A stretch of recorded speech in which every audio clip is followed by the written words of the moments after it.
Podcast. The only podcast about gate operator life Is it the for only one? technicians. Your hosts, Michael Brooks and Robert Evers. Stay tuned for another great episode. Oh, damn. What's going on, Brooks? What's up, man? Oh, nothing much. Just chilling on this Sunday afternoon. Just got back from the lake on the been inner tubing all day. I was for sure you were going to stay on the lake, man. Yeah, I'd rather be there than anywhere else right now. Take me. I want to go, man. I'm ready. Yeah, but it was hot though. Man, it was hot. It was 93 degrees here, and man, that's the coolest 93 I've ever felt anywhere. Mm-hmm. So I was in heaven. It was like 97, 105 degrees right here where I'm at. Oh, It's been hot. Oh, has it? Yeah, we have been really lucky with the weather out here in Georgia. So I'm pretty excited. Georgia, baby. Oh, Georgia. Georgia's on my mind. Hey, they had said, all of a sudden I got ghetto. All of a sudden, they've said that the weather here is pretty much just that. It doesn't actually get very like over 100 degrees for very long periods of time, and for the cold, it doesn't really get all that cold. It doesn't stay that cold that long. No, wintertime's lovely. Yeah, well, I'm ready for it. So yeah, you'll love the wintertime. I love it. Man, I can work all day long during the wintertime. In the Southeast, man, I love it. Is it similar to that in North Carolina? Or the part that you're in North Carolina? Oh, yeah. So, the weather's not much different, from Atlanta to North Carolina. It's not that far apart either. Atlanta's kind of more centered into the state, so you're more like if you're in North Carolina, you got the coastal, you got the Piedmont, and you got the mountains, and you would be like more in the Piedmont kind of area. So do you notice that big of a difference when you go from like where you're at to up to where my family is, like an hour north of Charlotte? Is there a big difference? Well, I was actually that way last night. I was at Lake Tillery last night, so I wasn't too far from your family. What were you doing there? We were playing, the Pink Slips were playing, and I was running sound for them. Oh, gotcha. And it was hot and humid. It was humid and hot, but not as humid as it would be where I live at, but it was still hot and humid. It was 100 degrees, in the high 90s. And it was hot. Well, it was not here. I went into I'm working for Adam out here, and I went in there today to organize the training center. That's one of the tasks that he's got me going on. So I did that. Man, it was hot because it's obviously in a warehouse, and I had three families. But man, it really wasn't that bad. So anyways, man, old Mr. Mark Cobb's out there saying hi. Hey, Mark. Did you see him on Fin Sky Friday last night? I missed it, man. I was busy doing something, but I know that they went on there, but I didn't have a chance to see it yet, and I might have to go back and look at it. Yeah, they talked about signs and how important it is to the fence business, but then they also talked about how Mark and Mary met, and Mary going to jail. Good episode then. Yeah, it was pretty good. So, anyways, today we are going to do something that we haven't done before, which is reaction videos. And while I was thinking about this, I actually pulled up a couple that you don't even know are going to get entire screen. So you don't even know that they are going to happen until I actually show you they're going to happen. Good. I can't wait. Here's the first one. Oh, no. Yeah, this was the early YouTube days. That was in the mountains. Oh yeah. Yeah, that's when I was working for Homeland Security. That's a dumpster enclosure. Are those jobs tough to get? That's a Arby's. No, they're not tough to get. That's a apartment complex. That's another dumpster enclosure for Little Caesars. That's the hog plant.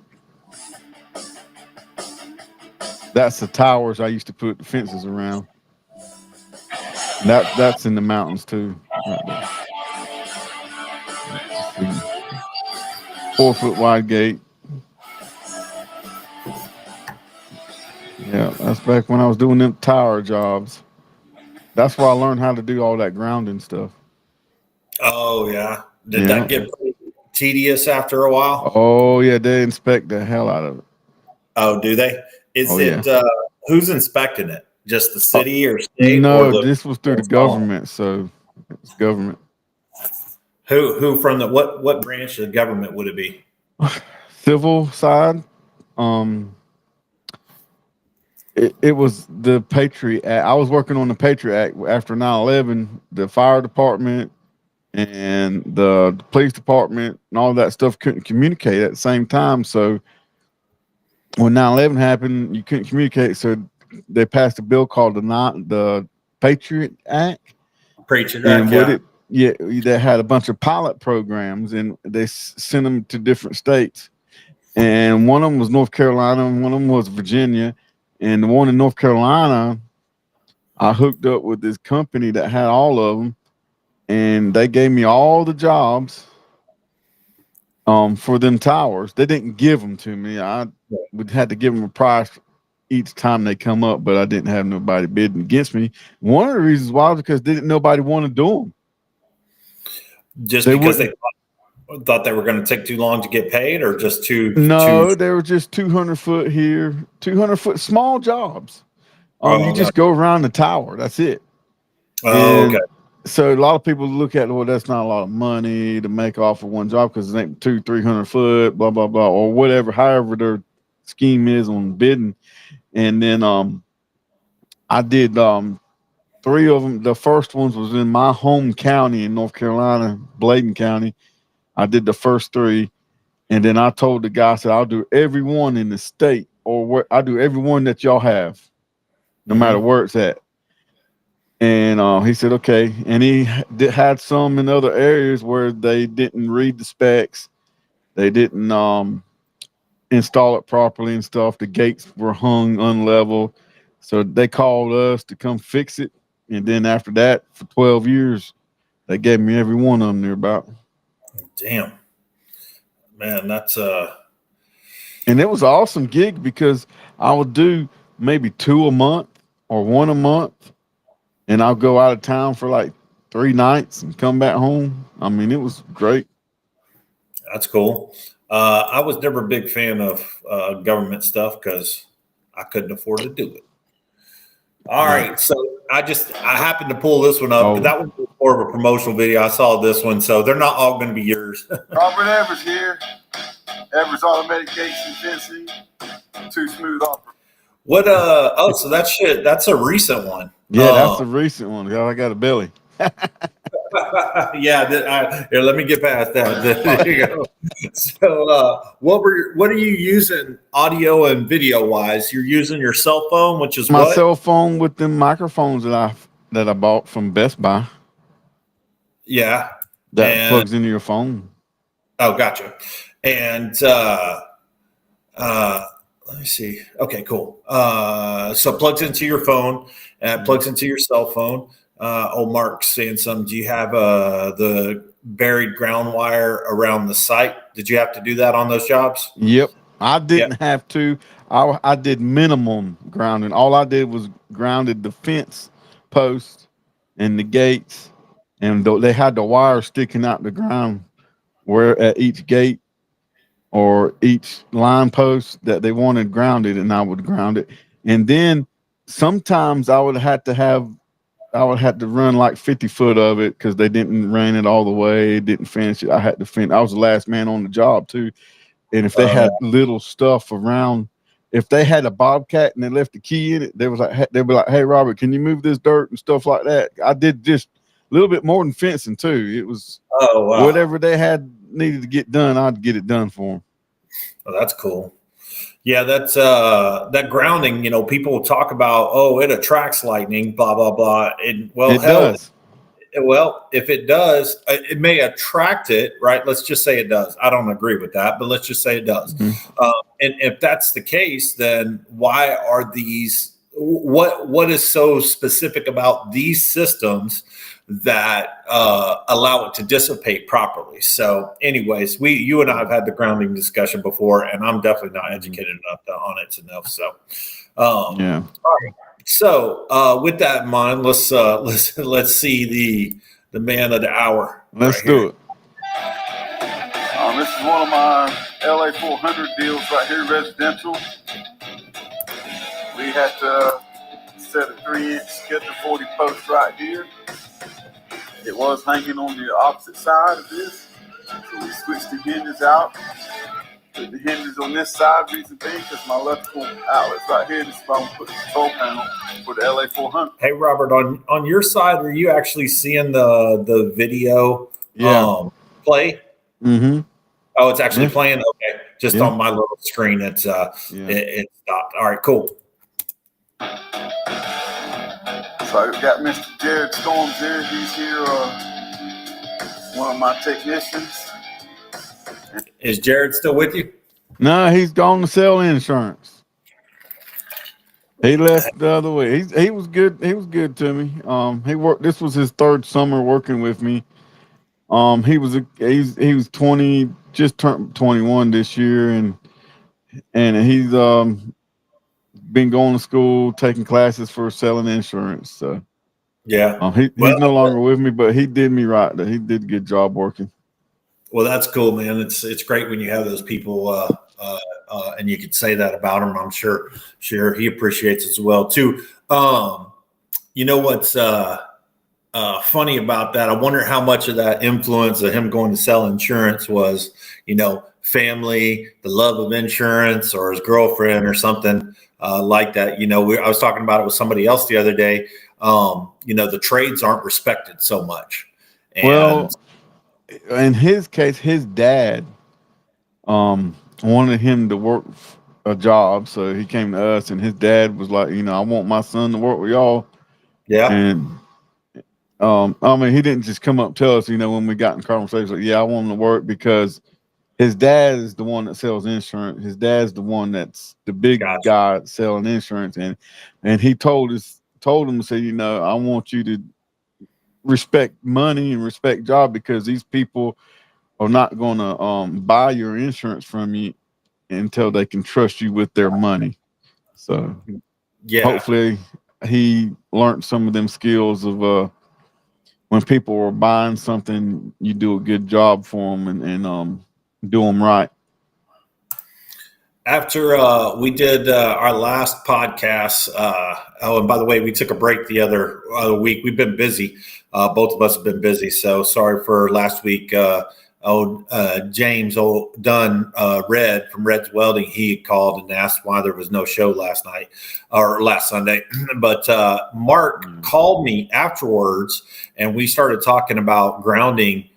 He's actually a plumber, electrician, all that stuff, and was talking about it. We had the same situation with Southern California Edison when we were doing work for them. So appreciate the input, Mark. All right, let's watch. Thank you.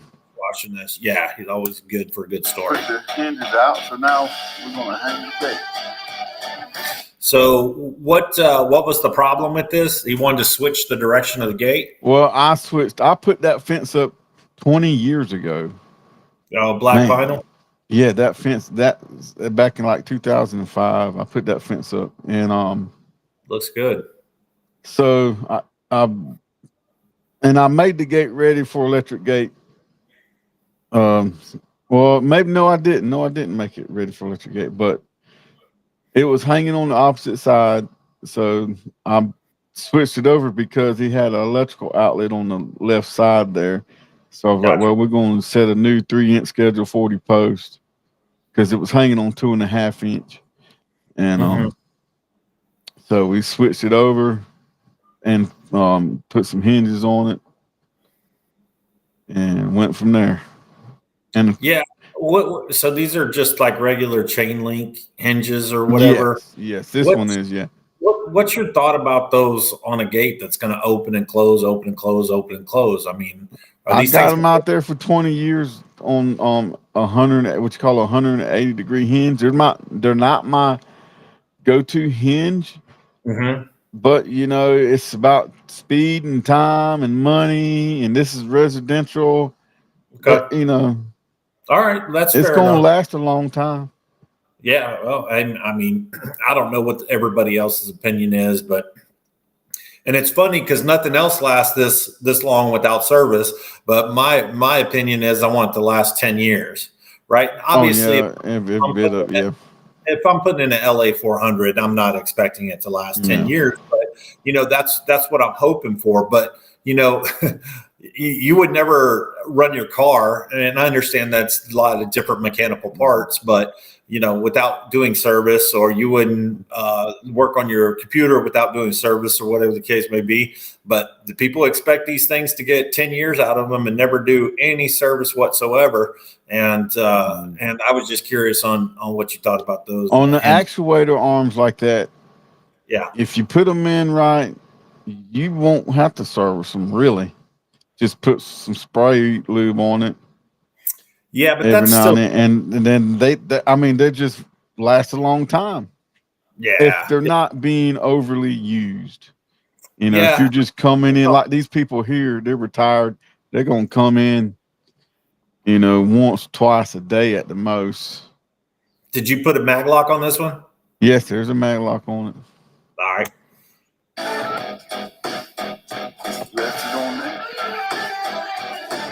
Now slide that bottom hinge down to where it's about. Right there. Boy, you're doing a great job managing the project. That's the way I do it, bro. Make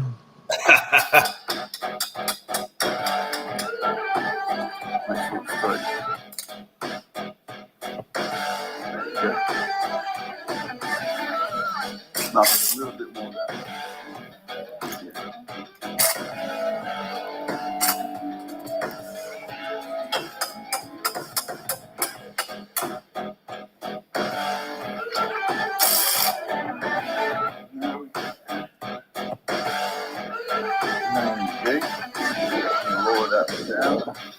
So what were you what was he doing? Well, he was trying to get the height right so it didn't rub the ground.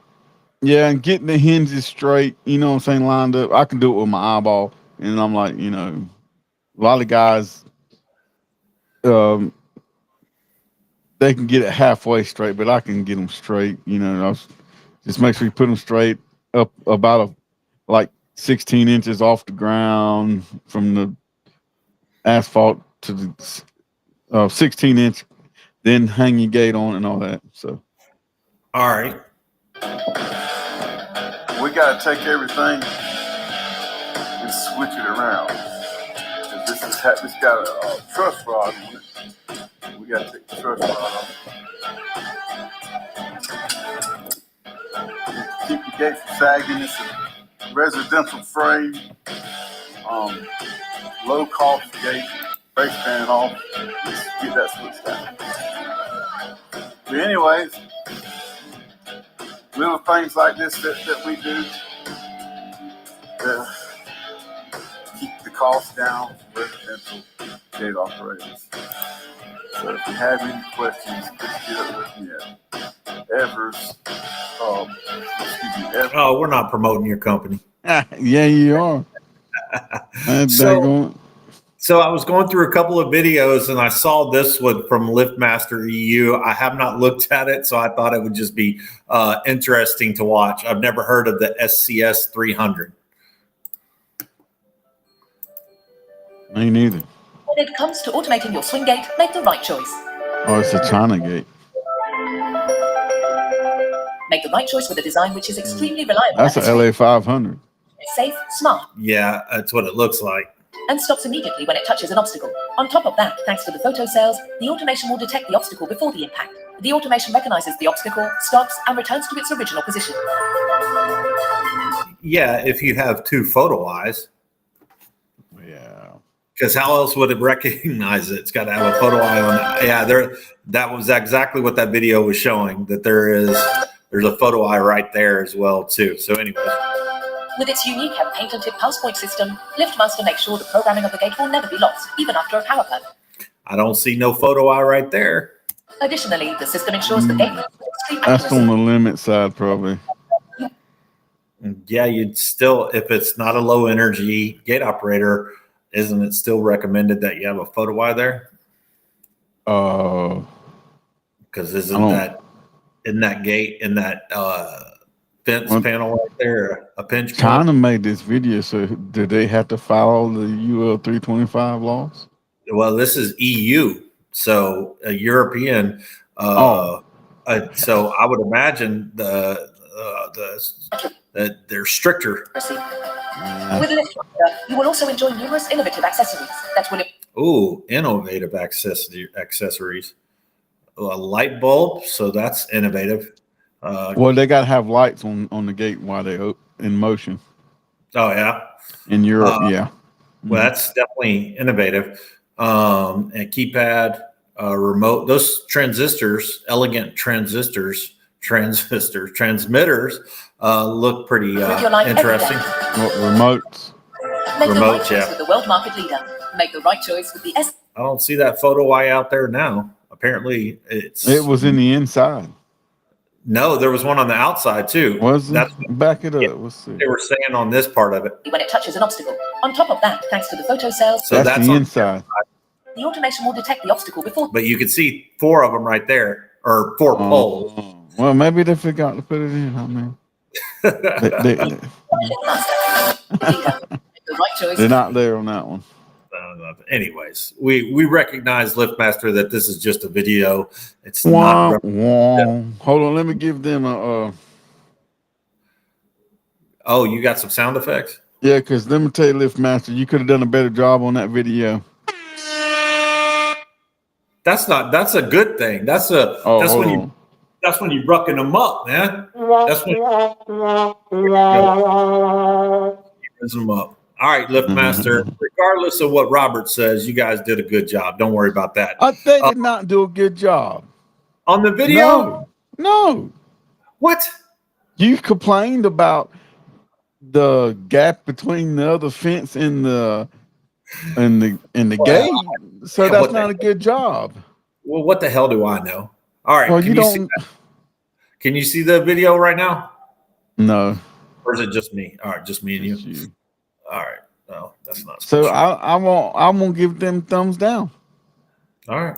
2 thumbs down. I wish I had more hands. I'd give that video 4 thumbs down. LiftMaster got me confused. So I was not looking for any of my videos, but so what I did is just a FYI, I typed in on private browser, just gate operator, right? Monty's piping in. Not a fan of the 400. He says the main issue with the 400 is so sloppy without maglock. I would imagine that's why, Robert, you install with a maglock, right? Mm-hmm. Yeah. I mean, it just is what it is. I mean, if you want it to be tight, you need to have physical stop and overextend it a little bit. I got one out there with a physical stop where it hits it, and then I got where it kind of shuts tight on it. Yeah. Yeah. Of course, Mike is griping. Hey, man, if I'm a crotchety old man like you, Monty, so you better calm down, man. Of course, I'm always complaining about something. All right, so let's take a look at the next one. This one just happened to be mine that popped up, and I couldn't remember it, but I think this was in Las Vegas. All right, everybody, watch the video and comment thumbs up or thumbs down. Oh yeah. Let's see. Let's see if sharing screen not allowed. Hold on 1 second. I might have share screen not allowed. Learn more about our help center. What the fuck? Hold on. Sorry. 1 second, Robert. You good? I can't share my screen in the studio. What do you mean? I've been sharing it all day long. latest browser of, I don't need that. Click the window you're trying to share, full window or window mode, exit full screen. Oh, okay. Hold on. That might have been it. Mm-hmm. So let's go back over to this and this. Man, I'm telling you, we're professional around here. Yeah, we're all professionals. We are professionals. We're so professional, we're unprofessional. Yeah, we have too much We got profession. too much profession. So that is very interesting. For whatever reason, it's not letting me share the screen. Blocked temporarily. Okay. Allow temporarily. Allowed. All right. Give me 1 second. Share screen. 1001. Boom. Got him. Already beat you. Oh, yeah. You can't see it on your end. Oh, God damn it. I just did it again. Hold on. Oops. He did it again. So, anyways, now that we're wanting to do that, let's go to, here we go. All right. Now do you see it? I sees it now. All right. So this was one of mine. I wasn't looking for it, but At this was the genius of LiftMaster tech support. Ooh. Tech support has limited capabilities. So I understand that you have a set of rules to go by. So this is not picking on LiftMaster. No, we're not picking on this. Not picking on LiftMaster. This is us being technicians out in the field, sharing what our opinions are about getting tech support over the phone. And as I was telling a technician the other day that I was training, I forgot what it was. I'll try to think about it. But whatever it was, we called LiftMaster and got some tech support. And then for whatever it was, I may have called you, I may have called somebody else and asked the question that we had. And you gave me the right answer. Somebody gave me the right answer. Yeah. And I told them, I said, what you have to keep in mind about this is never, ever take no for an answer. If somebody tells you you can't do something and it doesn't make sense to you, then don't just stop there. And that could be your podcast partner. That could be your best friend. That could be another employee at the company, your distributor, the manufacturer, the owner of the company. But if something doesn't sound right, don't hesitate to try to find the right answer. Granted, as a technician out in the field, when you're playing with somebody else's money, if you're not the owner of the company, then yeah, you have to be cautious about going into 4 and 5 hours. I spent 4 hours on this one, changing all kinds of stuff. I think it was a $500 service call, and we had recommended replacing these things right away, just because they're no longer supported. But I thought this was funny. And I had it recorded. It's not worth it for me to play it back, but they're recording us. I'm recording them. So, but let's check this video out and see if I can remember exactly what it is. Let's go. All right, just got off the phone with LiftMaster Tech Support, and I guess I'm wrong. I thought there was only one RoboSwing patent out, which is obviously different versions of it, like SL3000. Yeah, I thought he was trying to convince me that there's multiple patent out RoboSwings. That's the one that's battery powered, ain't it? It does have to have a battery. Whether it runs off that, it looks like it runs off of it full time because I don't That's remember. what I'm saying. That's the one. If the battery goes dead, even though you got power hooked up to it, well, it doesn't have. It's all DC. So when that battery goes dead, they won't work. Gotcha. So SL3000 by Elite, completely different than SL3000 by LiftMaster, but in essence, it's still SL3000, right?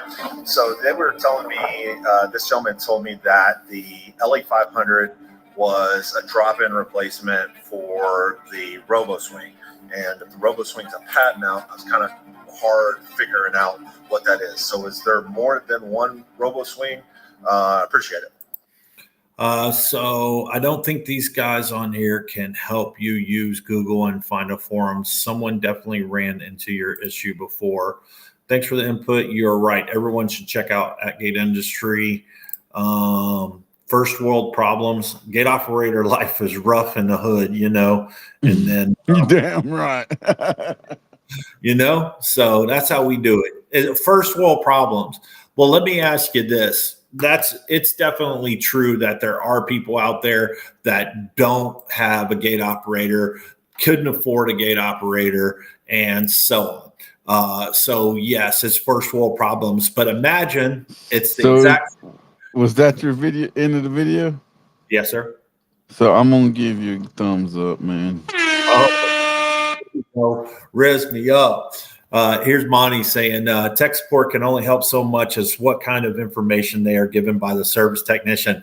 Very, very, very, very, very true. I forget about mentioning that all the time, that it is our responsibility to be the eyes and ears for tech support.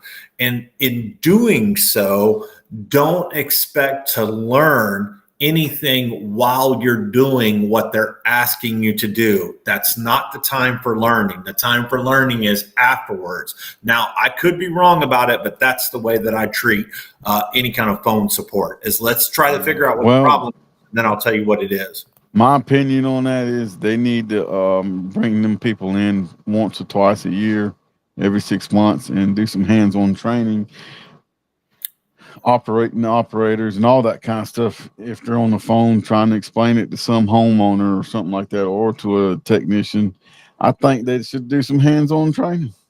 I don't disagree with you, but I'll go one step further. Maybe this is actually what you're saying, is they need to do in the field training. Because what we're seeing in a classroom and what we're seeing out in the field are two different things. I mean, you could visually see stuff that could cause any of those problems out in the field, but you can't see it in a classroom. Everything's perfect in a classroom. And most of these scenarios that they're recreating in the classroom are like, oh, the wire's pulled out, or something along those lines, but they don't take into account intermittent issues, or the fact that I can see that landscaping's been here in the last 48 hours and they haven't had problems in years. And then now all of a sudden they're having problems that their loops triggering the gate open to stay open. Well, let's start digging out where that conduit goes. This happened to me in Las Vegas when I was doing some consulting. Let's dig out where that conduit goes into the ground. Sure enough, right after that conduit's in the ground, no conduit and just loop wire. They redid all of this landscaping and cut two of the loops, and we're getting ready to, well, I'll just put it this way. It was going to be a big problem for the customer, as well as the manufacturer, as well as the distributor. And it was stupid stuff like that they were trying to pin on them. And it's like, no, that's not what it is. Granted, it should have been protected, but still, at the end of the day, if landscaping breaks a wire, they gotta say, hey, we think we did something. So we become their hands when we're speaking to them. And if we make a mistake, it throws them way off. That's absolutely true, Monty. Like I said, you're the eyes and the ears. This is not the time for learning when you're talking to tech support. This is the time for figuring out what the problem is and then learn afterwards. So that's my opinion. The 3000 is an AC motor. Let's see, said, at least I'm pretty sure, if the RSL 24. So thanks for the input, Monty. And I asked you the other day to come on to the show, and I can't remember what you said, like you don't know how to use the internet or whatever, but obviously you're using it right now. You know how to use the internet. He's using some kind of complaint, trying to get away from. Come on, guys, y'all got to come on, get on board. Yeah. So share screen, and then we're going to go over here to LiftMaster. Got me confused. Allows. So that was what it is. There are great people that work at LiftMaster, and there are not some so great people that work at LiftMaster, just like any other company. And I wasn't picking on them per se. I would just thought it was pretty funny that they were trying to say that the replacement for the drop-in replacement for a pad mount gate operator is an LA500. That's a new one for me. I've seen this video thumbnail a couple of times, and he's got everything sectioned off. So I was just going to run through this real quick and get his opinion about this. This is Butler's Contracting. Hey everybody, Alan Butler here with Butler Can't see Contracting, it. or doing simple. All right, hold on. All right, share screen. Stop sharing. Share screen. Boom. There. What about now? Yeah. All right, let's see what we got. Mr. Old Alan Butler. Alan owner, Butler, the owner. contracting. It looks like he's got some good marketing. He might even be doing fence work from what it But seems. that's what it says, fencing. That says fencing right there. Today we just want to talk a little bit about solar gate operators. What the heck is a solar gate operator? So we're going to skip to the first thing to know about solar gate operators at 1 minute and 10 seconds.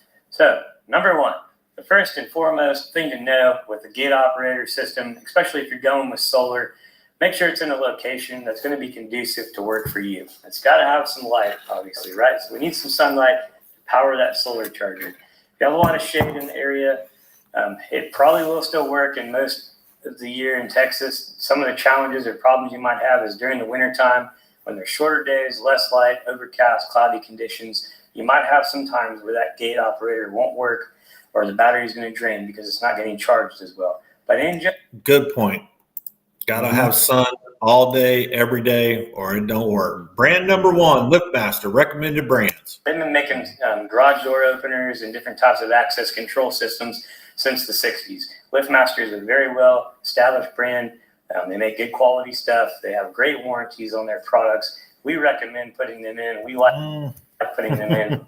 It's one of the top brands and most popular brands that we install here at Butler. I would say it's probably the most popular gate operator brand. Wouldn't you? Oh, it is. Yeah, Most definitely. yeah. Contracting. So if you're looking for a good system, I would definitely recommend that. It also is compatible with different security system features and some of the technology that's on the market as well. All gate operators are compatible with all security systems. So it can integrate with other things that you might have on the property. Now, as far as the MyQ goes, that's a different story, as well as the MyQ business. That's a different story. But all gate operators are compatible with all access control, all security systems. Wouldn't you All agree? it is a open contact. That's it. So a dry contact to your open, your fire, your exit, and that's it. Nothing special. So Alan's on point so far. Number 2, US Automatic. Another great Whoop whoop. product. It is made here in America. Good quality, all around durable product. Don't really have a lot of bad things to say about them. There are some features that they don't offer with them that LiftMaster made and some of these other products on the market when it comes to integrating security system features and technology. So again, that's not true with for the most part, third-party equipment. LiftMaster does integrate with some video surveillance camera stuff directly. They do have some third-party software that they integrate with, like directly, so you can monitor certain things. But as far as opening, closing, telling what position is, and that type of stuff, US Automatic has pretty much has all the same features, if not a couple of more or different ones, not necessarily more, different ones than any LiftMaster that's out there, until you integrate with their access control system specifically. Then you get some cool features like wireless connection to the gate operators, some reporting, things of that nature. And then there are more integrations through video surveillance and stuff like that. Would you say you agree with that, Robert? Agree. So US Automatic, in my opinion, as far as the actuator arm goes, because that's really in essence what they're limited to. They do have a slider and they did just redesign it. But the platform, in my opinion, needs to be redesigned. So when you're talking about an actuator arm, there is no actuator arm that I'm aware of that LiftMaster makes that's better than the US Automatic as far as reliability, performance, and ease of install, and just basic features, in my opinion. And that, as far as solar goes, definitely better than any LiftMaster that I've dealt with. I know you and we've had this discussion before, but your dad installed a bunch and you took a bunch out. Yeah. All right, cool. Good conversation. Way to nail that one. Your third option would be an Apollo brand gate. And again, these are American-made products, very good quality material. They're usually priced pretty. I'm wondering if they're still American made now they got bought by Nice. And this doesn't look right where it says Nice Apollo Gate Operators, part of DF Supply Inc. family. I think he might have stole that, or not stole that, but he might have used that logo from somebody that's just an online dealer, because I don't know of any relationship with DF Supply. Reasonably, they don't always have the features that like LiftMaster and some of these other products do, again, with integration and security. So basically the same thing. All right, here we go. Mighty Mule brand that we get called number one brand we do not recommend. Man, this is really good. This is actually a pretty cool video. About putting in is a Mighty Mule. Do you fix them? Do you repair them? Do you install them? Area in Central Texas. And guess what? Guess who owns Mighty Mule now? Who? Nice Apollo. Yeah. High security. I think they've always owned them. So it was Linear bought them. Yeah, Linear. And then Nice bought Linear. Fairly economical to purchase. Some of the problems we find with these products, and one of the reasons that we no longer service them or install them, is because there's a lot of issues with the components to them. We get a lot of brand new out of the box packages. There's transmitters bad, there's motherboards bad, circuit boards, there's all kinds of a host of issues with them. And we just stopped installing them and servicing them altogether because there's too many issues with them. We do not recommend using them. So if you're looking to the second. All right. We do not recommend brand number 2. Option that I would caution. And when I say we, I'm just reading out the screen, not Robert or I. And I say that loosely because I'm not saying these products are bad. They're just newer to the marketplace, and that's Ghost Control Systems. There is a lot of great technology. There's a lot of cool features and add-ons and programming and things that you can do with them that are awesome.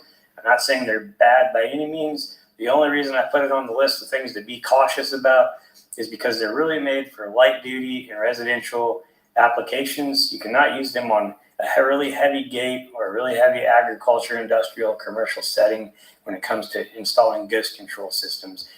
You know, I think that that's a good point that a lot of us installers like to downplay is when we're talking about these gate operators, it's speccing it for the right gate. Yeah. You know, Ghost Controls and Mighty Mule and all that stuff could be just perfect. And we're going to watch another video here in a second. That could be perfect. I mean, I think they're UL rated. I think the Ghost Controls are. And as far as LiftMaster goes, that's the standard of what all gate operators should meet. Now, whether that's what a gate technician thinks or not, well, that's a conversation for another time. But anyways, so let's wrap this one up and see what he's got to say. But first of all, if you guys are in Texas, Alan, if you're still doing fencing and gate operators, we'd love to have you on because it sounds like you know what you're talking about. Yeah, this is an interesting video, and it's pretty good. Yeah, it sounds like he's got the same experience as I do in Texas. Please do not go on Amazon or some kind of a foreign website or a website that has these products and order them, buy them, purchase them, and then call us to install them because we're not going to do it. Because what you're going to find is these things don't work. They don't hold up well. And what ends up happening a lot of times, just like I talked about with the Mighty Mule ones, a lot of the components are bad straight out of the box. They get them from similar suppliers. And if anything breaks, they're not sourced here locally in the United States. It's very difficult to get parts. Sometimes it's non-existent to get parts. So you're just getting a disposable unit that you have to throw away and buy another one anyways. And it's a ticking time bomb of whether it's going to work or not work and when it's going to work, or if it's even going to work when it shows up. So hopefully Amazon has a great return policy on those. If they don't work out of the box, you can ship them back. Otherwise, you're stuck with a heavy paperweight. So those are a few tips on what to get. So just to recap, LiftMaster, US Automatic, and Apollo Gate Systems. I would even throw in that fourth one at Ghost Controls. Well, it looks like he knows what he's talking about. It looks like he's Yeah. still in business, guys, So, gal. Here's let's the give- information. Bids at butler.contractors, and his phone number is 844-628-8537. If you guys, I don't even know where that's at. Bastrop, Texas. Huh. Interesting. Well, anyways, we're going to give him 2 thumbs up. 2 thumbs up.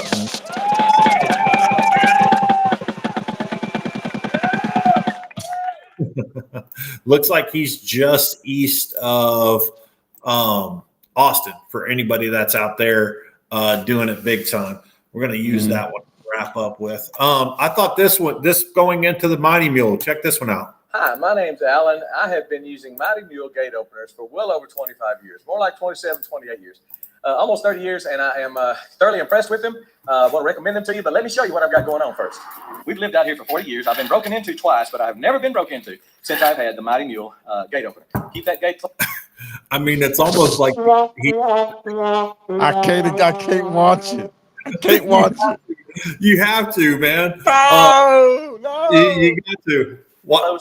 Hold on. It actually gets better. It gets Okay, better. keep going. Your family and your possessions are paramount, and this can absolutely help protect them. So this is it. This is the MM371W. It will do up to a 16-foot gate, and it will do up to a 550-pound gate, which is a pretty substantial gate. Yeah. It does require a battery. I've got a marine battery. Look at where his battery's at. It's just sitting on the ground. That's the way all of them do. Oh, it is? Yeah, everyone I've seen, they'll bury them in the dirt too. I mean, that's what they do. Yeah, let's do us a favor and not worry about a 6-amp component right next to a steel gate and brush fires in Texas. Thank you very much. Here, and then I've got a solar panel on it there, charging it up. This is the guts of it. This is where you control the proximity of it, where it swings, where it stops. This is where you hook in a solar panel also. But this again is on a. The next time that I call tech support, I'm gonna say, do you want to look at the guts of it? 16-foot gate. If you've got wooden posts, then it's just all you got to Watch this. Flag screws, and it's done. It's just real simple to install. Oh Lord! No, and by the way, everybody, I'm playing the video at 50% faster. So Where it stops. I don't want anybody to think that he's like this is super fast. This is where you hook in a solar panel also. But this I have is a couple of lag screws, and it's That's done. still moving pretty Real fast. Simple to install. There's something about the Watch this. visibility of someone on the front of your property. They all on do that. the driveway where people are driving by that deters people from breaking into things if they're going to. He's got his sunglasses out there on the middle of the gate. Hell yeah! But just so you know, there's something about that seeing this Mighty Mule that deters criminals. Now I understand what he's saying. What he's saying is that a closed gate deters people from coming in, and he's absolutely right. Thank you very much. Let's keep selling them because that's exactly what happens. People are going to go to the least path of resistance when they're breaking into these homes out in the country. And that's speaking from somebody who's been broken into out in the country. So be spotted on the highway. So just having something. But let's listen to that sales pitch one more time. There's something about the visibility of someone on the front of your property in a driveway where people are driving by that deters people from breaking into things if they're going to be spotted on the highway. So just having something simple up like a gate is a big deterrent, and having a gate opener just makes that deterrent so much more convenient for you. When I first started using the gate openers, someone came up here and pushed against the gate on the church. Listen to this. They were pushing in, and we're going to try. They just thought they could push in on this gate. There were skid marks out here that you could tell they were trying to push against it. Oh The no! gate was bent. That's one reason I got this gate. He said that somebody was pushing against it with a car on a farm gate, and the gate bent, but the arm didn't break. The tubular gate was bent, but the Mighty Mule did not bend, did not break, did not let them in. It was, I couldn't believe it. Gate opener. He probably has a bulldog latch on the other side of it. comes with trans. I didn't see any kind of latch. Yeah, he's got a sitting on. There's a wire that runs across. Okay. transmitter. Well, I don't know. We'll watch it. We'll watch it. car. I think that's, I Truck don't and know. other truck. Bought some for my kids and stuff. And again, I've had these gate openers for about 30 years. I haven't had this gate opener for 30 years, but I think I've had 3. So that means about a 10-year lifespan. I've had this one probably 5 or 6 years. So give That's a a great. brand new one. As far as I'm concerned, you cannot beat the Mighty Mule. I am a multi-decade user of them, and I highly, highly recommend them. They've got videos as to how to set them up. It's a no-brainer. And All right, let's see if he's got some kind of latch. He might just. this again is on a 16-foot gate. If you've got wooden posts, then it's just all you got to have is a couple of lag screws, I don't see anything. I do see a catch at the top, but and it's done. It's just real, real simple to install. There's Well, something maybe you about don't. visibility of someone on the front of your property on a He's full of shit. woo, man. Let's go ahead and rate him. I'm gonna give him thumbs down. You know, because I tell you why. I'm not, because of this exact reason. He's selling these things on Amazon. So, or he has an affiliate program on Amazon. We are a participant in the associates program. So, I mean, you know, you got to do what you got to do, man. He's lying. And he's out there. I'm just curious real quick. Alan, by the way, if you ever want to come on, you just let us know. Yeah, you can come on here and lie too. Oh shit. I didn't say that, but I do.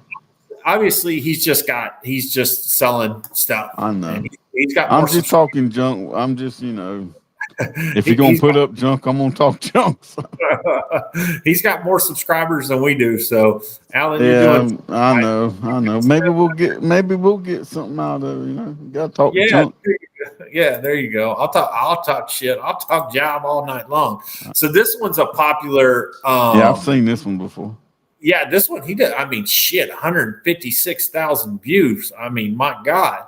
But there was something. He either sells Apollo, had like a limited deal with Apollo, like he was the only one in San Antonio that could sell them, or some weird shit like that. But anyways, let's listen to this dude. Okay, buying the right gate opener for your gate is very important. There's probably over 35 brands on the market. Many of them are great. Some of them are not so good. I don't know about 35 brands. The main thing you want to look for is what we call a long arm opener. A long arm opener is going to be one that grabs way out on your gate and grabs further out from your post. Have you ever heard it called a long arm opener? I mean, nah. I don't know. It makes sense though. Yeah. As you can see on some of the short arm openers, such as LiftMaster, BTF, Mighty Mule, EasyGate, and I don't have them all here, but there's a lot of them on the market. They come with a very short bracket. From the hinge post over, most of them are averaging about 4 to 5 inches over. You can see on these brackets, they're very lightweight. And another bad thing about a short arm opener, they simply don't grab very far out on the gate. A lot of times what happens, you can push the end of the gate open, dogs or children can get right out. I don't sell these at all. I don't recommend that you buy one. Not only are they not as good, some of the companies out there are charging hundreds more for their opener. LiftMaster, for example, I've seen prices all the way up to $2,500. And in my honest opinion, they're just not built that well. What I've been using for decades is what I call long arm openers. You'll notice how long it is here. But another important thing, from the pivot point over to the hinge post, we're grabbing a full 13 inches out, whereas on the short one, you're only grabbing 4 or 5 inches out. On these long arm openers, they're substantially better for holding your gate shut, especially if a child or dog's pushing on the end of the gate. They won't be able to. What's the dimensions? Do you know off the top of your head? I mean, these 3 arms that he has to his right, they're all 6 and 13 from the factory. What's the dimensions on a LA 400? Like you just said, 5 inches was what they had on the back end of it. I will, 7 inches from the pivot point to the center of the hinge is what the number is normally. Okay. Open it easily.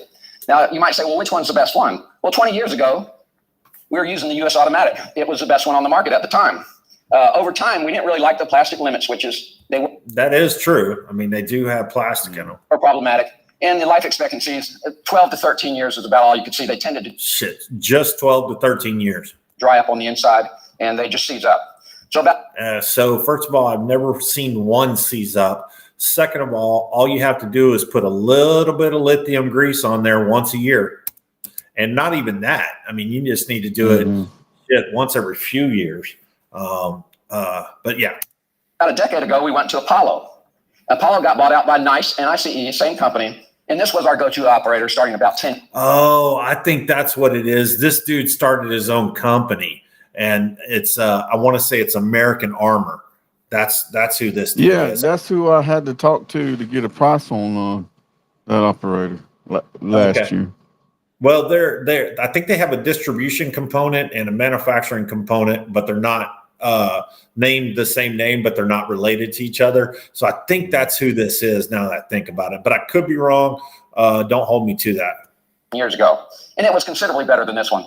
However, it had magnetic limit switches, and the build quality is not that good compared to what we have now.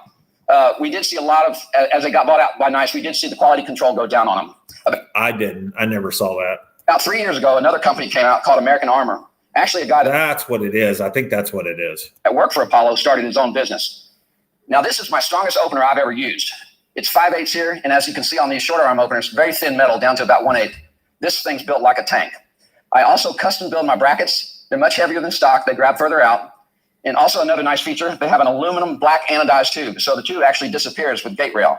This is the strongest opener. That's actually kind of cool. I never noticed that. I've ever used. Because that's one thing that sticks out on all these gate operators, unless they're silver, is that tube is a different color once it extends. Yeah, a lot of people don't like that. Right here. They seem to complain about it. Yeah. This is going to be the one we're going to use for you. Now, another thing on all my gate openers, I custom build my own control box as of about 17 years ago. I don't use the stock boxes. See, he's now saying like he's like the builder or the manufacturer or some shit. He's like, we build our custom boxes. It's bullshit. There's nobody out there that's building a custom box if the manufacturer already supplies one. At least that's my opinion. Lightweight, engage, and we simply don't use those. We also use what we call maintenance-free battery, and you don't have any rusting issues with the control box over That's bullshit. time. So I'd like to do your opener for you. I've sent you a contract. You simply sign it, take a picture of it, and send it back to me. Okay, hold on before you say anything. Thank you. It's a good video, but at the end, you said bullshit. You want to know what I said bullshit to? The battery. The battery. He's talking about that we use a maintenance-free battery. You're not using any other different battery technology than anybody else. And there is no battery that I'm aware of that's not maintenance-free. In the sense of you can't just put a battery, out and fucking 5,000. Well, let's not exaggerate. You can't put a battery out there in 120 degree heat and Las Vegas, Nevada, and not expect to have some kind of maintenance. You can't put it in next to a saltwater pool and not have some kind of maintenance. You can't put it out on the ocean and not have some kind of maintenance. There is no maintenance-free battery. No. So some environments are better than others. But this whole idea of maintenance-free is just a marketing gimmick. So anyways. Yeah, that was marketing. But I mean, he has some good points about it, but at the end, I just don't agree with it at the end. Yeah, I mean that's his experience, and that's what he thought. And see, that's what's also interesting. He says it's Rafa Innovations LLC. I would be real curious to no description for this video to see what this actually is. And by the way, seems like he's obviously been around a long time, and kudos to him. Yeah. He's still in the Houston area, small family company. Love to have him on because he's I currently hold 2 patents for 2 exciting products and licensing at this time. So I think he might have had something to do with that. American Armor. Ooh, his website don't do so good though. Trying to get me to go to some kind of something else. So maybe he's not in business anymore. But anyway. That was a definitely an interesting, informative video, and I think the points that he brought were all good points. It wasn't, some of that stuff is not my experience, And then some of this stuff I just didn't seem like it made sense. I thought this was on the good stuff. We'll give him a round of applause. Yeah, definitely. You definitely get a round of applause. That was a great video, and I'm really proud of him for getting 156,000 views. My best video, I don't even think has over 50. So, anyways, I thought this was interesting. Are you tired of getting out of your vehicle to open the gate? Then this OZ AutoGate fully automatic powerless gate. That's my favorite gate. Perfect solution. This gate works with the weight of your vehicle. The hydraulics delay the gate closure by 15 seconds. So, if that's your favorite gate, we'll just skip to this one right at the end. This is my favorite gate opener. Y'all look at this. I've got the best gate opener in the state of Alabama. He said he got the best gate opener in the state of Alabama. Look at her. Watch this. She's 32. Best gate opener around. Damn, what kind of truck's he driving? So, man, I can remember doing that as a kid when we went out to the farm. Man, that was what we did. I mean, that that right there. When you did that, that meant you were about to ride some go-karts, man. I love that. I just wanted to show everybody. Sean's out there putting a couple of nice high security gate operators in. I came across his. Over here or not? Man, you were taking notes. Come on, get your ballsy ass over here. All right, so here we are wrapping up the day, finishing Fencing, Indiana gate installation training. That's today. a pretty gate right there. Yeah. Plug and play I operator. want to look at that operator. Yeah, that's It's interesting, ain't it? high security Juno. It's got a couple of cool things. Two of them right off the top that you could actually probably see right here is the photo eye is integrated, can be integrated into the housing for monitor open, monitor close, I believe. And this is a light on there that shows that turns on when the gate is moving. So it'll show you the opening. 101 plug and play operator. So we introduced this team to UL 325, F2200, and just some things to make the gate safe, and then also how to hook it up with less stress, right? So simple installation. Was there anything that stuck out to you today that seemed uniquely, probably more easy than you thought it was going to be? It was pretty, programming and stuff went pretty easy. He's got some really good marketing. It was pretty bare bones. Yeah. It wasn't anything too complicated. And programming where we always have an issue, something not communicating with something else. That's super frustrating because it's hard to track down what's wrong with it. So, I mean, it programmed. We had some struggles with programming, absolutely. but all we had to do was reference the manual. It was very easy. What does BO mean and BC mean, right? The bus close and bus open. So we have a problem with one of those two. We know it's in the open cycle that we have a problem with the safety device, or in the closed cycle, right? And the board was telling us that, so we can go right to it and identify that. Carson, my man, this is your first gate operator? Yes, sir. The operators have a built-in safety device. So this one and that one both, and we tested that one. Somebody stood in front of it. That inherent safety device is on this operator. What is that? It's required to be in there, but what is it doing? What's that safety device I'm referencing that's inside the unit? So as it starts to open and it strikes something, what is it? It'll stop. It feels resistance, right? So there's, and then what do we do to the wire itself? Just kind of twisted it where it looked like it was almost braided. So they're braided. Dusty, you're no stranger to gate operators. You've been doing a few of these already. We've done a few. But you haven't done this brand. Have not. And do you think this brand or this operator in particular is easier or harder than the ones you've done in the past? It was easier. I do feel very confident in this operator and then being able to switch from a slide to a swing after looking The same board. because of the same board. Yeah. Anything you think this thing is missing? I mean, advice for the manufacturer. Like, is there anything that you can think of? Like, I wish it had this. The one thing that multiple people mentioned was a little cone washer. A little one cone washer. That's all we come up with all day. It's like, I wish it had this one penny cone washer extra, right? One extra. What does it have? It's pretty. I've never seen an operator, and you probably never seen an operator like this. As the gate moves, it has what casting out in the pathway of the gate? Lights It showing. literally has lights on the ground. That's pretty cool. So has that light, and then it looks like the photo eye built in. Yeah, I think that'd be an interesting operator to use.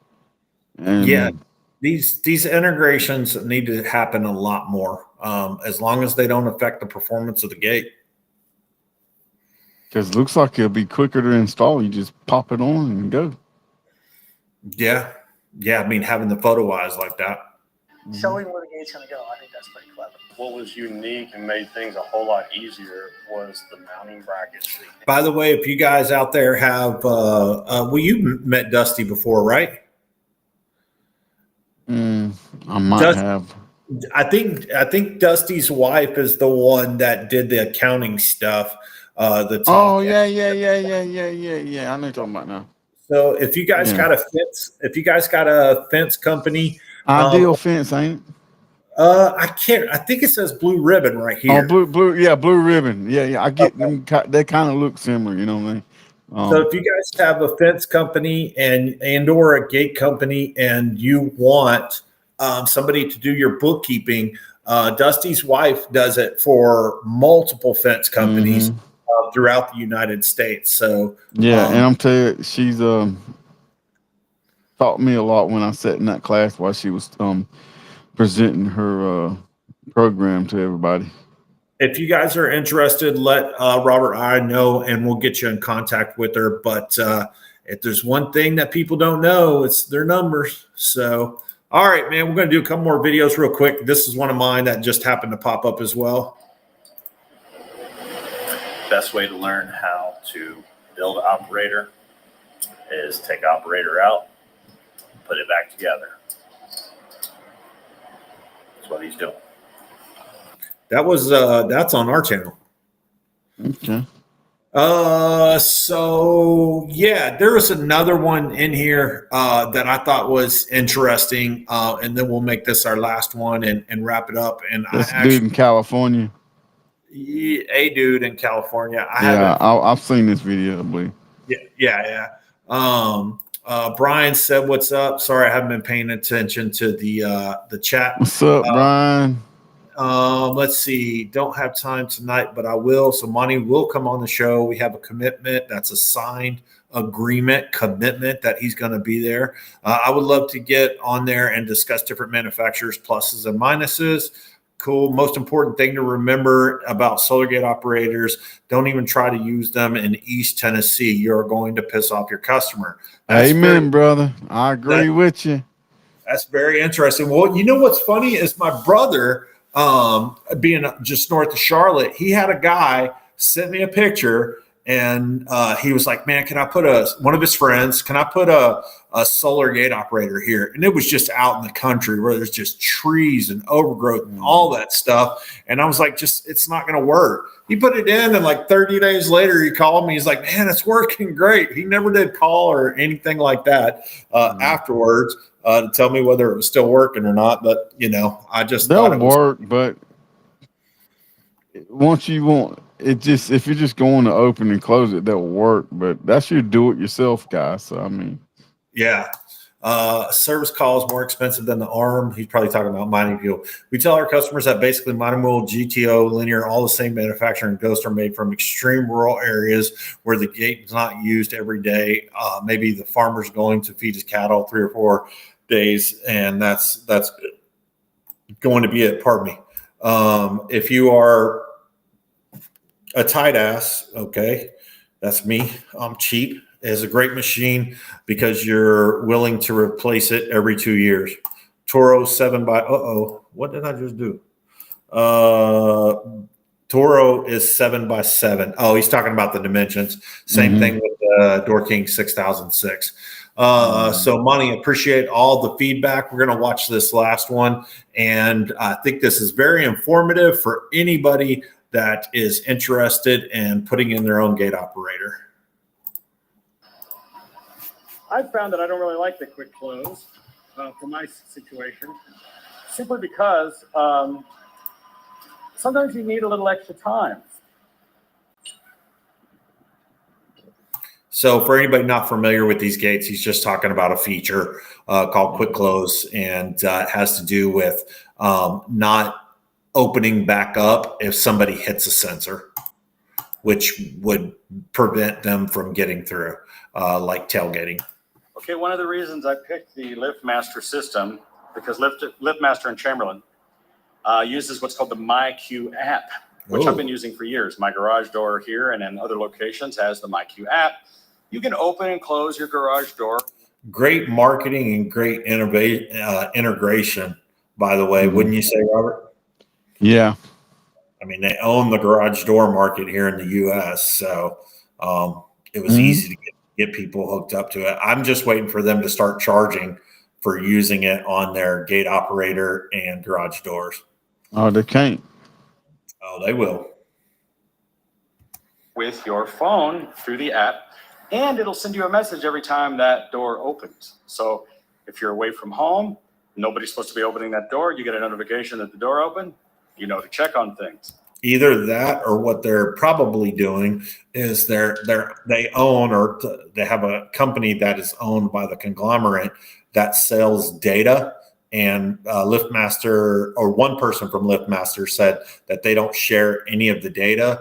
But I was always curious if they share any of the data with the companies that they own. So they own one of what used to be the largest data broker, but now it's overshadowed by Google and other companies. So that's the only way they're going to be able to do it for free. Yeah. I mean, you don't think they're ever going to charge for it? No, because it's a feature. It's Wi-Fi.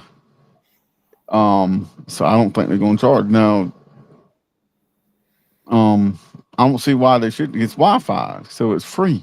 Well, hold on. Yeah, no. Okay. So doesn't have anything to do with the service.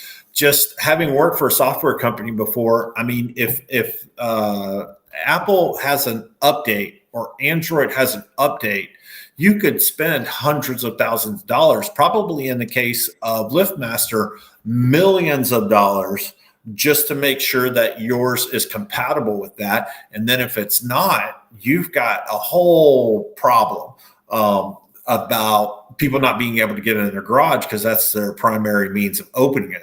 So they have to do what other software companies do, is they get the beta versions of the OS, and then they've got to go through and test it on every single phone, make sure that there's I don't think they're doing it like that, though. I don't think there's as much software involved with it. With MyQ? Yeah.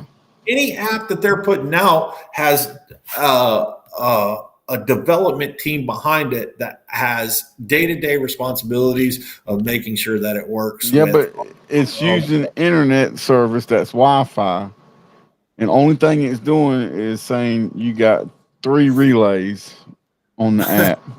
But that's different. You got 2 garage doors and you got your gate. That's different than the development of the app and maintaining the app. They don't care about the means of communication. I'm not even talking about that. It cannot communicate with anything. But the fact that they have to think the problem is if they do that, they have to when they charge, they have to do it a different way. All right. Well, we'll see. You could do the same thing with this gate. Runs on the same app, just adds another button to the app. And by the way, we can't give a thumbs up or thumbs down just based on that fucking killer ass goatee. Super easy to put in, by the way. All you have to do is, like, there's a learn button, that yellow button there. And if you want to program a remote, you just press the learn button. You come over here, you press the button on your remote, it blinks. And then you can set up to a 3-button remote if you want to have it do open, close, stop, whatever you want it to do. But just a single 1-button remote, you just want it to open. That's all you really need to do because it automatically closes. But here's why I like to set the timer to be longer than instant. Can you do open, stop, close with it just the 3-button remote and the factory board? I do not think so. I think you can turn the timer off and you can stop the gate when you hit the remote. I'm not 100% sure on that, though. Yeah, the only thing that I've seen open, stop, close is hooking up the 850 LM and then hardwire. You can hardwire it to it. So anyways, I'd be curious if anybody knows, can put that in the chat. Out of the box, can you put a CSL or CSW24 use open, stop, close with the 3-button remote? Probably, maybe you can. Who knows? Might can. I don't know. Yeah, I don't know. It'd be good to know. They're in traffic. While I'm down the street, the extra 30 seconds it takes to open this thing. While I'm down the street on my phone, I can open the gate. And then before I'm ready to turn in, I might have to wait for traffic to go by. And that way I don't have to sit and wait for the gate. Gate's already open. My garage is already open. I pull in, and then the gate closes behind me after 10 seconds or whatever. I think LiftMaster has the best radio technology. I mean, granted, they got sued over it, but yeah, I do too. yeah, I mean, I remember every job that I used to put 312 or 412 HM in, I had to run a long range antenna kit just to get reception. On the new 850 LM, or after the lawsuit, 850 LMX, I believe, you can leave that under the housing majority of the time. I can only think of twice where I had to get the antenna out of the housing. So that's a really cool feature of these, and which is another, it's one of the things I do recommend about the LiftMaster. I'll be right back. I got to use the bathroom. All right, 10-4. And the Chamberlain system. It's the MyQ app.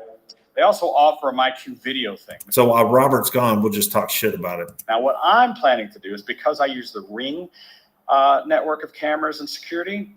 I'm going to go back to that video part because I had to say something stupid. I'm curious to what he was saying about video. Because I do recommend about the LiftMaster and the Chamberlain system. It's the MyQ app. They also offer a MyQ video thing. Now, what I'm planning to do is, because I use the Ring. Anybody out there using the MyQ video thing, and what exactly is it? Is he talking about the integration with the Eagle Eye or whatever software? Network of cameras and security. I'm just going to put a Ring doorbell out there and a keypad. The people who need to know the code will get the code. What you do for deliveries is what you do is you set up in your Amazon account, your UPS, FedEx, maybe even postal account. You put in the special instructions. Here's the code. Code 1234, whatever your code is, and you put that in the special delivery functions, and they can open the gate. But I have that drop box out there, so anything that's bigger than a loaf of bread that they can't stuff in that box, if they need to open. I'm going to go back to the beginning of the video and show you that, because this is something that you guys might be able to upsell to your customer. And the gate to come in and put it in. Now, here's the problem: how are they going to get out? See, right now the system I have, they couldn't get out without the remote. So I'm going to put that exit loop here that will automatically open if they pull up, and I'm also going to put a gooseneck right here with the keypad on it, just in case for some reason it doesn't detect your vehicle. Maybe they're in a super high van, electric vehicle. For some reason the loop doesn't work, and automatically they can get out and punch open the code. So that's something that you got to have, in my opinion. It's just something that you'd want to have. And I'm trying to debate whether I wanted to put it right there, or if I wanted to put it just sticking out in, out in the middle of things and just put it right here. Because then if they're waiting in their van or something with their car, they can jump out and walk over here to it. I don't want to put it where they could knock it over easily. So anyway, these are some of the things that I learned. And these are the things that would have been taken care of had I just hired the gate company. This is what I was talking about. For all you guys thinking about, if any consumers are out there thinking about installing their own gate operator, your time is more valuable than that. And that's all we're selling you is expertise and time. This guy realized it at the end of this video, because it took him a while to get all this done. Yeah. Have all this done for the extra couple of $1,000. It would have been worth it to just have the company do it, and I regret not doing that.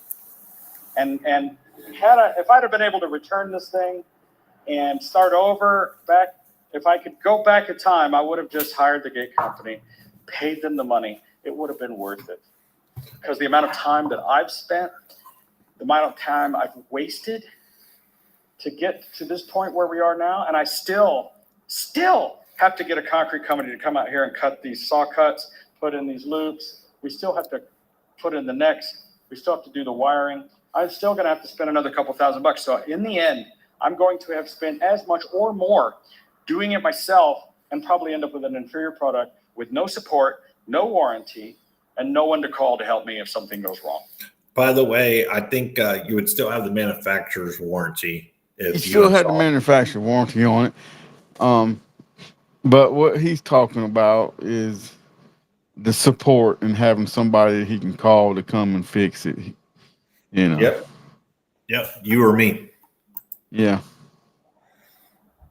So, ladies and gentlemen, that's my video. And that's my advice to you about doing a custom gate like this. You might be a metal fabricator. I wonder what this guy does for a living. I think he's some type of metal fabricator. You might work in concrete. Oh, gotcha. But are you a certified lift master technician? I don't think you are. If you are, then you're probably watching this video, rubbing your hands together going, yes, we got another sucker. They're scumbag. I hate all situations where they do this kind of thing. You know what I mean? This monopolization of an industry. But it is what it is. I'm just warning you that these people exist. They suck, and they want to control you forever, and that's just what it is. So you're stuck. So, is he talking about gate installers, or is he talking about the manufacturers? He's talking about gate installers and manufacturer. Yeah, we ain't trying to monopolize nothing, man. We're just Hell yeah, I am. That's what you're talking about. Well, I'm not doing it to monopolize anything. Yeah, well, he's saying where it's an industry where you have to call somebody. You need to be you really don't need to be the one doing it. Yeah, well, that's true. All right, let's finish this one I would up. recommend, number one, just don't, I don't want to say don't buy from LiftMaster because I'm happy with the motor. It works great. I'm happy with the MyQ system. It works great. I think he's talking about the manufacturer. I'm just pissed off at him about the way I was treated. I think their company is shitty. I think their support is shitty. I think whoever wrote their manuals is shitty. Well, I might have to agree with him on that. Of course you do. About the manual part. I know.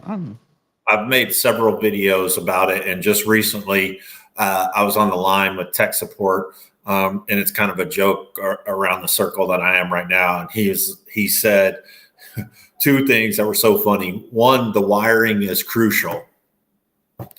I mean, I just can't think of anything weirder to say. And then the second thing he said is, I know the manual says that, but this is the way that I do it. And I just thought it was funny as hell. Come on, let's play. And I think their dealer network is shitty.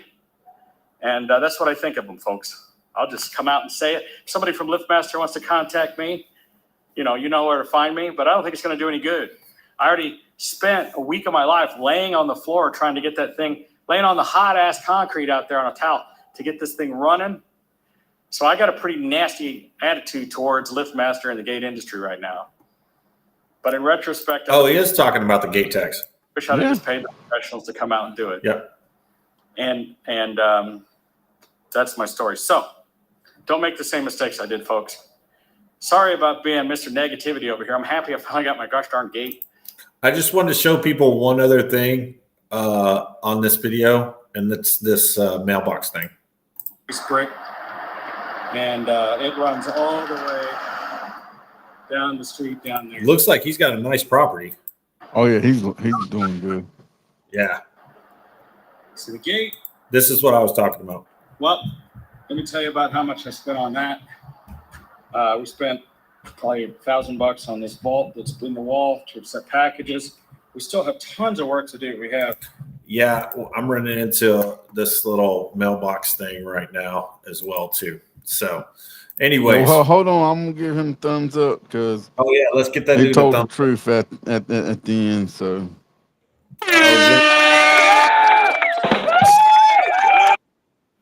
Yeah, and it's fair to say that his opinion is like my opinion, and the fact that it's skewed based on his experience. So it's skewed because he's not a professional gate installer. No, he's a professional builder. He knows what he's doing as far as like work ethic and stuff. And he thought, I can get this done. And then as he got involved with it, he started realizing, whoa, I have the other tool, the money to pay. And he's thinking, that's what I should have done. But now I'm stuck and I got to continue on the way I'm doing it. Yeah. Well, I thought that one was pretty cool. Checking out these videos that are out there that we all talk about all the time, but see what's going on. What else you got? our buddy James Dunn, he's going to have to come on. Red, he's going to have to come on and shout us out, or come on to the podcast and help. So, Robert, you got anything else? Any reaction to those videos, including yours first two that you came on? The videos are very important on YouTube. There's a lot of gate operator videos out there that you can learn from. There's a lot of videos that you might not agree with or don't like the way they done this or did that, but you can still watch them and take something from them. So really, we give all of them a thumbs up, really. But however, be careful what video you watch and dial into, because they might not tell you all the truth about it, or they might not be a good product. But, if you get a video from mine, it's from my experience and my product that I sell, that I service. And so, so just go on YouTube and learn about it. If you're a gate technician just getting involved with gate operators, go on YouTube and watch these videos. Yeah. Well, it's worth as much as you paid for it. You know what I'm saying? Sometimes it's not learning what to do, it's also learning what not to do. And I think all of those people's opinion were just as valid as anybody else's. So, all right, man. Well, I'm ready to get on with my Sunday evening. Well, next week we're going to watch a movie. A 2-hour and 34-minute movie. I think that's what we timed it out to be. Yeah, we're going to watch a movie and eat popcorn. And just let y'all comment in the chats. Yeah. All right, dude. Well, bust us out, dude. Yes, sir. Oh, wrong one. Trying to get. Thank you for tuning in to Two Smooth Operators Podcast. Your hosts, Michael Brooks and Robert Evers. I'd like to thank you for tuning in. Also, tune in next Sunday, 5 o'clock Eastern Time. Thank you very much for watching another great episode of Two Smooth